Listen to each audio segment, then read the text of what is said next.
The heart wants what it wants. The problem is the heart doesn't always want what's best for you. As a coach, my job is to empower my clients to find a love that empowers them. Sometimes this also means helping them get away from a love that does not empower them. Today I'm going to show you how to make one of the most difficult decisions you'll ever have to make and let go of love. Don't forget to download the first chapter of my book if you haven't already, and I'll see you after this.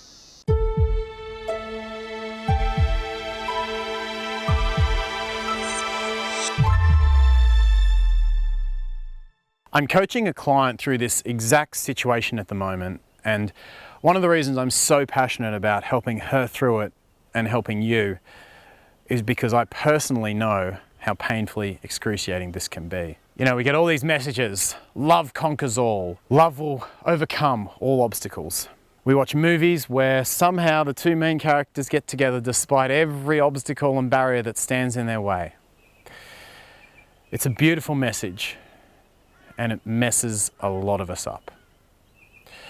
You don't hear the stories about the women, the people who found love at first sight, and then that person ghosted, or the relationship turned out to be toxic. No one tells those stories. You don't hear the stories about people who found love and then had to let it go. No one tells those stories either. Well, I'm one of those stories. One question I get a lot as a coach is people say to me, well, Mark, if you're such a great relationship coach, how come you couldn't make it work with your last partner? And I say to them, well, because I'm learning too. And I've made a lot of the same mistakes that my clients have made. It's part of what makes me a great coach and allows me to help them. Many years ago, I met a woman in a club and we had instant chemistry. It was just off the charts.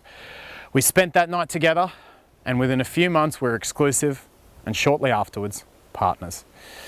It was a chemistry-driven, powerful connection. But even early, I noticed values. I noticed incompatibilities that I thought might cause us problems. But I convinced myself chemistry would get us through it. Those incompatibilities started to get stronger and stronger. Our chemistry, our incredible connection was keeping us together, and our incompatibilities were tearing us apart. Finally, we went to psychologists and did some exercises from other psychologists to determine if we were compatible and if there was any way to fix what we were going through. The conclusion was something we'd both been terrified of, that without enormous personal sacrifice, to the extent where we'd both be unhappy and going against our values, there was no way for us to be together, not long term. Even once we realized this, we still put our head in the sand. We're in love, the chemistry was still great, the sex was still great. We didn't want to break up. Yes, our incompatibilities were causing arguments, but when times were good, man, they were good. And then we woke up together one morning and somehow got started on the conversation that neither of us wanted to have. We went from crying to debating to hugging, back to debating, back to crying, back to hugging, and then mostly just more crying. And then she said something very powerful to me that I'll never forget. She said, I know what we need to do, but I don't have the strength to do it. And at that point, I knew what had to be done. That was a call to the man in me from her for me to act. She didn't have the strength to do it. We were in love, but we knew what had to be done. I broke up mutually with my partner that day, collected my things, and we walked outside, both in tears, to her front balcony. We kissed goodbye, walked away, and that was the last time me and my former partner were ever emotionally or physically intimate. I also had to catch the friggin' bus home because my car had broken down. It would have been so easy to put that conversation off. It would have been so easy to let our chemistry take us another 6, 12 more months and enjoy that connection, which was fulfilling for both of us. It would have been so easy when we were hugging that final time we spoke to just have sex instead. But here's what I knew as I was walking away. Hard choices, easy life. Easy choices, hard life. My former partner is a beautiful, caring, compassionate woman, and I truly, truly believe one day a man will be lucky to marry her. I will be genuinely happy for her when that happens, and for him, and I hope I get to meet them both and congratulate them on it. But I was not that man. I was not the one for her. If you make the easy choice, if you make the comfortable choice, if you make the choice that alleviates your anxiety today, you are going to pay for it tomorrow. I see it time and time again. I've been recently coaching a client and she's been struggling with a narcissist. When she first came to me, this narcissist was in regular contact with her, twinging her emotions, wanting to connect with her each day, but never available for a relationship. There was no way this guy was going to give her that. He just wanted to keep her on the side, and my client knew it. Through months of struggles, she managed to distance herself, to get away. She managed to talk to him only via email, which she had to do for various reasons, and cut all other forms of contact. And then recently, during our last session together, she told me he's upped his game again.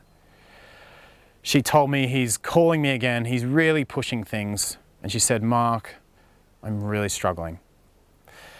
I said, "Okay, have you answered any of his calls?" And she said, "I want to be honest with you.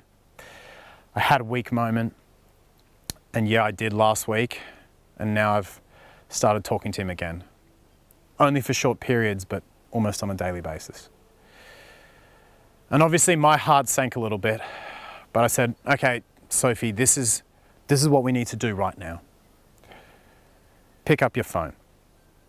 And she picked it up on the Skype. And I said, "I want you right now to block his number. I need you to make this hard choice so that you can live a better life and finally attract a man in the future who you know can actually provide the emotional support and relationship you're looking for." She looked at me through the Skype. She looked at her phone. She looked at me. And she said, "Mark, I just can't do it. I just can't. I'm sorry."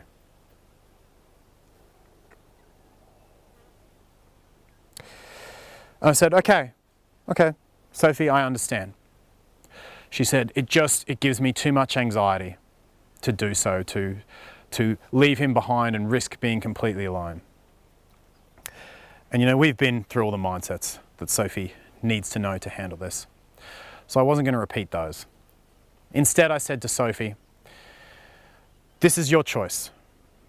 And if this is your choice, then I can respect that." But I said to Sophie, just be aware, you choose a pain either way. You will experience pain no matter what you do in this situation. But you've got to decide which type of pain.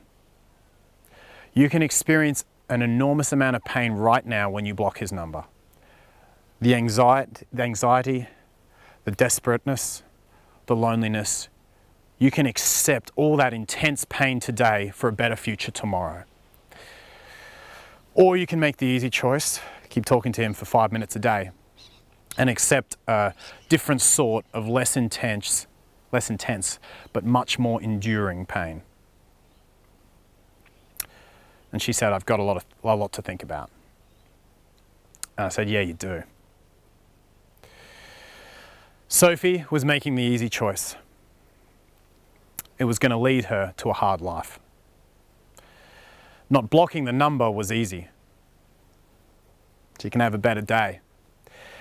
She's not going to be too anxious today because she won't feel that twang of loneliness. But she'll pay for it tomorrow.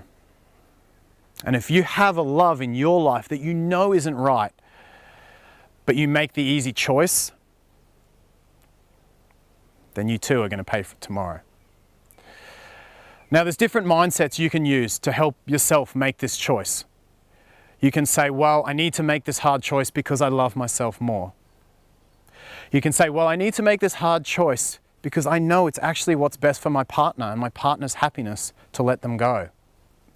Frame it as a selfless act.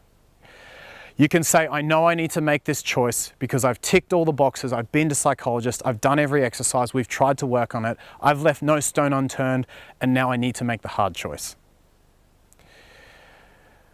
Whatever mindset you need to make that choice, you take.